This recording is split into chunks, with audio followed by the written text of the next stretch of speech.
దేవునికి మహిమ గాక. దేవుడి మాటలు వింటున్నా మీ అందరికీ నా యొక్క హృదయపూర్వకమైన వందనాలు. దేవుని యొక్క మాటలు వింటున్నా మీ అందరినీ దేవుడు దీవించి ఆశీర్వదించును గాక.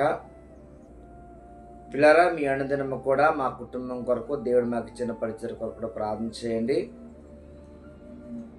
పరిశుద్ధ గ్రంథంలో కొద్ది నిమిషాలు దేవుని యొక్క వాక్యాన్ని మనం శ్రద్ధగా విందాం.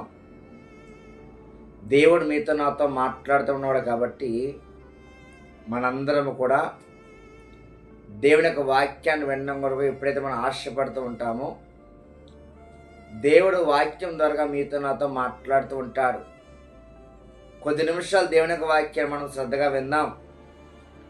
చూడండి, మత్తయి సువార్త 6వ అధ్యాయము 6వ వచనంలో దేవుని వాక్యం ఏమని సెలవిస్తుందంటే, నీవు ప్రార్థన చేయనప్పుడు నీవు గదిలోనికి వెళ్ళి తలుపు వేసి రహస్యమందు నీ తండ్రికి ప్రార్థన చేయము, అప్పుడు రహస్యమందు చూచు నీ తండ్రి నీకు ప్రతిఫలం ఇచ్చును.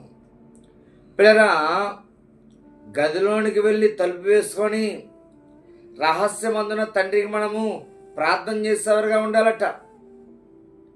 పరలోకమందున దేవునికి మనం ఎప్పుడైతే ప్రార్థన చేసేవారుగా మనం ఉంటామో, ప్రభువా నా ప్రార్థన ఆలకించేవాడని మనం యేసుక్రీస్తు వారిని మన ప్రార్థనలు ఎప్పుడైతే మనం వేడుకుంటూ ఉంటామో, దేవుడు ఏం చేస్తాడంటే ప్రతిఫలం కలుగు చేస్తూ ఉంటాడట.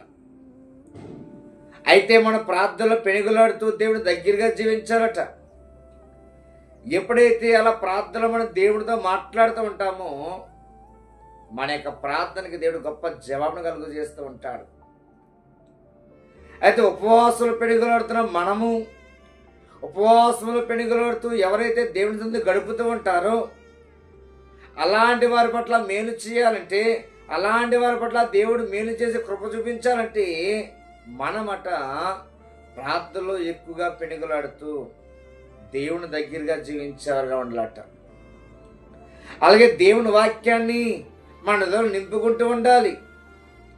మనం ఎప్పుడైతే దేవుని వాక్యాన్ని హృదయంలో నింపుకుంటూ దేవుని యొక్క మాటలు బట్టి జీవిస్తూ ఉంటాము, దేవుని యొక్క వాక్యాన్ని బట్టి మనకు జీవితాన్ని కొనసాగిస్తూ మనం ఉంటాము, వాక్యం వల్ల ఏం చేస్తుందంటే బలపరుస్తూ ఉంటుంది. ప్రార్థన చాలా ప్రాముఖ్యమైందండి. వాక్యం కూడా చాలా ప్రాముఖ్యమైంది. వాక్యము మార్గాన్ని చూపిస్తుంది. మనం ఎలా నడవాలి, ఎలా జీవించాలి, మన జీవితంలో ఏ విధంగా కొనసాగించాలని వాక్యం మనకు నేర్పిస్తూ ఉంటుంది. ఎవరి దగ్గర ఎలా మాట్లాడాలి, ఎవరి దగ్గర ఎలా జీవించాలి అని వాక్యం మనకి ఎప్పటికప్పుడు నేర్పిస్తూ ఉంటుంది. అందుకే మనం వాక్యాన్ని శ్రద్ధగా వినాలి. మనం దేవుడి మందిని వెళ్తున్నామంటే, దేవుడి మందిలో కూర్చొని దేవుడి మాటలు వినగలుగుతున్నామంటే, దేవుడి మందిలో కూర్చొని మనం దేవుడి యొక్క మాటలు వింటూ ఆ యొక్క మాటలు మన రోజులు నింపుకోగలుగుతున్నామంటే, ఆ వాక్యాన్ని బట్టి మనం అటండి అన్ని విషయాలు కూడా చాలా జాగ్రత్తగా వారిగా మనం ఉండాలి. అందరిని ప్రేమించాలి. మొట్టమొదటిగా మనలో ప్రార్థన ఉండాలి. రెండోది దేవుని వాక్యం ఉండాలి. మూడోదిగా మనం చూస్తే పిల్లరా, అందరితో ప్రేమ ఆప్యాయత కలిగిన వారిగా మనం ఉండాలి. ఎప్పుడైతే మనం అలా ఉండగలమో, ఎప్పుడైతే ఎదరవారిని ప్రేమించే మనసు మనం కలిగి జీవిస్తూ ముందుకు కొనసాగలమో, పిల్లరా, మన మాటను బట్టి అనేక విషయాలు మనం మేలు పొందుకున్న వారుగా మనం ఉండగలము. ఎందుకంటే ప్రేమ అనేది మాటను బట్టే వస్తుంది. దేని బట్టి వస్తుందండి? మాటను బట్టే. సార్ బాగున్నారా అనడానికి, బాగున్నావా అనడానికి చాలా తేడా ఉంటుంది. అయ్యా బాగున్నారండి, దేవుడు మిమ్మల్ని దీవించిన గాక, బాగున్నావా. చూసారా మాట వ్యత్యాసము. అంటే మాట ఎక్కువ తక్కువ చూపిస్తూ ఉంది. అయితే మాటను బట్టి కూడా మనం ఫలం పొందుకున్న వారుగా మనం ఉండాలట. ఈ మాటను బట్టి మనం ఫలం పొందుకున్న వారుగా మనం ఉండాలంటే మనం ఎవరితో మాట్లాడినా సరే మృదువుగా మాట్లాడాలట. ఈ మాటను బట్టి పిల్లరా మనం ప్రేమించేవారుగా కూడా మనము ఉండగలము. దేవుని యొక్క ప్రేమను మనము అనేక మంది చూపించాలన్నా, దేవుని యొక్క ప్రేమ అనేక మందికి మనకు చూపించాలన్నా మొట్టమొదటిగా మనము మంచి మాటలు మాట్లాడేవారుగా మనం ఉండాలి. మృదువైన మాట మన నోట్లో ఉండాలి. మృదువైన మాట ఎప్పుడైతే మన నోట్లో చూస్తూ ఉంటాదో, మృదువైన మాట ఎప్పుడైతే మనం మాట్లాడుతూ ముందు కొనసాగుతూ ఉంటామో, అనేక మంది కూడా ఆ మాటను బట్టి మనకు చాలా విలువిస్తారండి. ఏమండి, బ్రదర్ గారు చాలా బాగా మాట్లాడతారండి, నిజంగా ఎంత మంచి వ్యక్తి అండి. నిజంగా చెప్పాలంటే ఆ మాటను బట్టి చాలండి బాబు, బాధలను పోతాయి. ఆ మాటలో గొప్ప ఓదార్పు ఉందండి. ఆ మాటలో చాలా సమాధానం, శాంతి, ఆనందం కూడా కలిగి ఉన్నాయండి అని ఎదటి వాళ్ళు మన కోసం చాలా గొప్పగా చెప్తారు మాటను బట్టి. అయితే మనం ఎవరితో మాట్లాడినా సరే ప్రేమగా మాట్లాడాలి. ప్రేమ చాలా గొప్పది. అది విలువ కట్టలేనిది. అది విలువ కట్టలేదు కాబట్టి మనమట ఎవరితో ప్రేమగా మాట్లాడేవారుగా మనం ఉండాలట. పిల్లరా, ఎందుకు ఈ మాట మనం జ్ఞాపకం చేసుకున్నామంటే, మనము ఈ భూమి మీద జీవించగలుగుతున్నామంటే దేవుని కృపను బట్టే. కాబట్టి మనము ఏం చేయాలంటే దేవుని ప్రేమను అనేక మందికి మనం చూపించేవారుగా మనం ఉండాలి. అయితే చూడండి, ప్రార్థన గొప్పతనాన్ని దేవుడు ఏం చెప్తున్నాడంటే, చూడండి, గదిలోనికి వెళ్ళి ఏం చేయమన్నాడండి? ప్రార్థన చేయమంటున్నాడు. కొంతమంది అడుగుతారు, అయ్యా ఎంతో ప్రార్థన ఆశ ఉంది కానీ ప్రార్థన చేయలేకపోతున్నామండి. అయ్యా ఎంతో ఆశ ఉందండి బైబిల్ చదవాలండి కానీ బైబిల్ చదవలేకపోతున్నామండి. ఎంతో ఆశ ఉందండి దేవుడి ముందు గడపండి కానీ సమయం మాకు అనుకూలం కుదరట్లేదండి అని అంటూ ఉంటారు. నాకు చాలా బాధ అనిపిస్తుంది కొంతమంది అడుగుతున్నప్పుడు, అయ్యా ప్రార్థన చాలా ఆశ ఉందయ్యా కానీ ఏంటో తెలియదు, మా పరిస్థితి మమ్మల్ని తొందర పెడుతున్నాయి, మా కోసం ప్రార్థన చేయండి అంటారు. అలాంటి వారి కోసం ఉపవాసం ప్రార్థన చేయడం కూడా తప్పులేదు. అలాంటి వారి క్షేమం కోసం, అలాంటి వారి దీవెన కోసము ఉపవాసం ఉండి దేవుని దగ్గర పెనుగులాడడం తప్పే లేదు. మన ప్రార్థన దేవుడు ఆలకించి వారిని దీవిస్తాడు, వాళ్ళకున్న సమస్యలు దేవుడు తీసివేస్తాడు. అయితే ఏదో ఒక రోజు వచ్చి వాళ్ళు సాక్ష్యం చెప్తారు, అయ్యా దేవుడు మా పట్ల ఈ విషయంలో మేలు చేశాడని వాళ్ళు సాక్ష్యం చెప్పేవారుగా ఉంటారు. అది ఎలాంటి విషయమైనా సరే. అయితే అలాంటి వారి కోసం మనం ఏం చేయాలంటే ప్రార్థన చేయాలి. ప్రార్థన చాలా శక్తివంతమైందండి.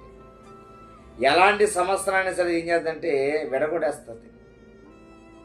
మనము ప్రార్థనలో పిణిగలాడుతూ రహస్యమైన తండ్రికి మనం ఏం చేయాలంటే గదిలోనికి వెళ్ళి ఎక్కువగా ప్రార్థన చేసేవారుగా ఉండాలి.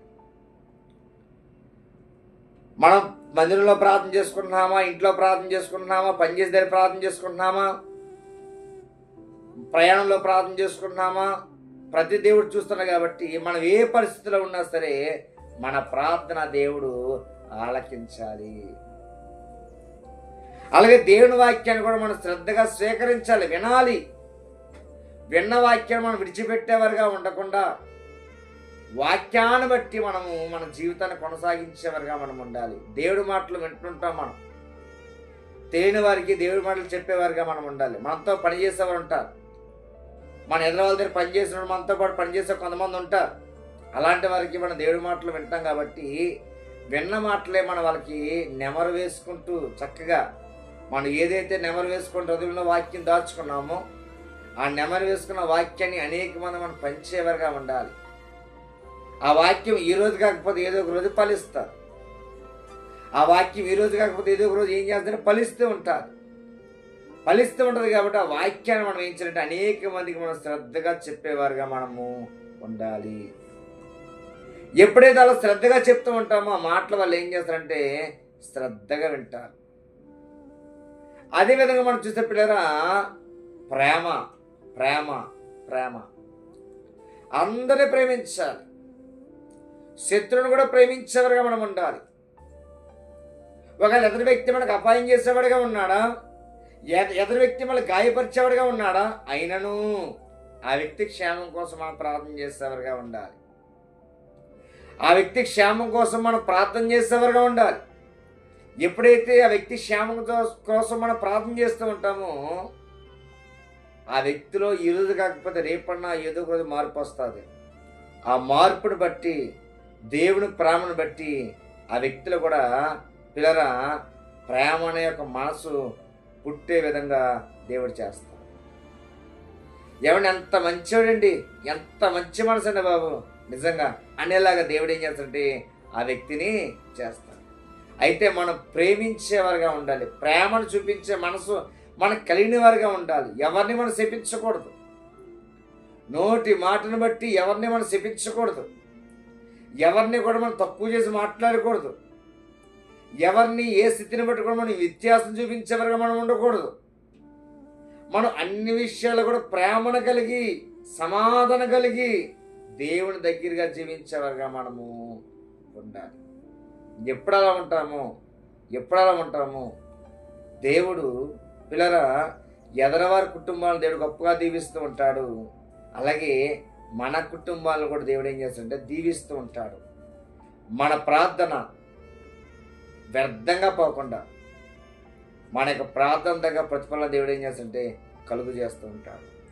మనం దేవుడి మాటలు చెప్పిన మాటలు వ్యర్థంగా పోకుండా అనేక మంది హృదయంలో వాక్యం నీరు కట్టి ఫలిస్తూ ఉంటాడు దేవుడు. మనం దేవుని ప్రేమను బట్టి అనేక మంది చూపించే ప్రేమ వ్యర్థంగా పోకుండా ఏదో ఒక రోజు ప్రేమ వాళ్ళ పుట్టేలా దేవుడు చేస్తాడు. ప్రార్థన చేయకపోతే ప్రతిఫలం మనం చూడలేం. ప్రార్థన చేయకపోతే దేవుని మేలు మనం చూడలేం.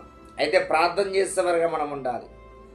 ఎప్పుడైతే ప్రార్థన చేసేవారుగా మనం ఉంటామో ప్రతి విషయంలో దేవుడు మేలు చేస్తూ నడిపిస్తూ ఉంటాడు. పిల్లరా, మనం అందరి క్షేమం కోసం ప్రార్థన చేద్దాం. మన కుటుంబ క్షేమం కోసం మనం ప్రార్థన చేద్దాం.